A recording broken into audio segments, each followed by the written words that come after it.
Instagram లో fitness content చూస్తున్నారా? ఒకవేళ చూస్తే ఒక ప్యాటర్న్ అబ్జర్వ్ చేస్తారా? చాలా మంది ఇన్ఫ్లుయెన్సర్స్ ని అబ్జర్వ్ చేస్తే ఫాలోవర్స్ పెరిగాక ఒక స్పోర్ట్స్ గానీ సప్లిమెంట్స్ బ్రాండ్ ప్రమోషన్స్ కి ఇట్లాగా ట్రాన్సిషన్ అవుతారు. ఇది తప్పని నేను చెప్పట్లేదు.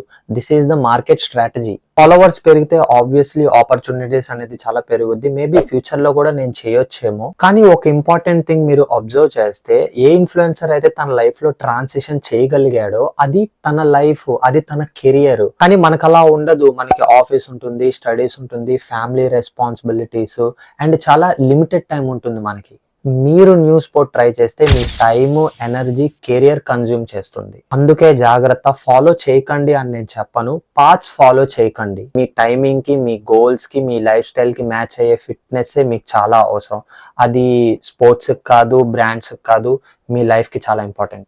ఫిట్నెస్ అంటే లేటెస్ట్ ట్రెండ్ ఫాలో చేయడం కాదు. ఫిట్నెస్ అంటే మీ లైఫ్ లో సస్టైనబుల్ గా ఫిట్ గా ఉండటం, ఒక సిస్టమ్ ని ఫాలో అవ్వడం. అది జిమ్ కావచ్చు, స్పోర్ట్ కావచ్చు, వాకింగ్ కావచ్చు, సింపుల్ కన్సిస్టెన్సీ మాత్రం కూడా కావచ్చు. Real fitness complicated and expensive కాదు, జస్ట్ హానెస్ట్ గా కన్సిస్టెంట్ గా ఉండాలి. సో నా గోల్ మీకు ట్రెండ్ చెప్పడం కాదు, మీకు రియల్ గా ఏం పని చేస్తుంది మీ లైఫ్ లో అది చెప్పడం. Do like, share and comment. Will build together, will grow together.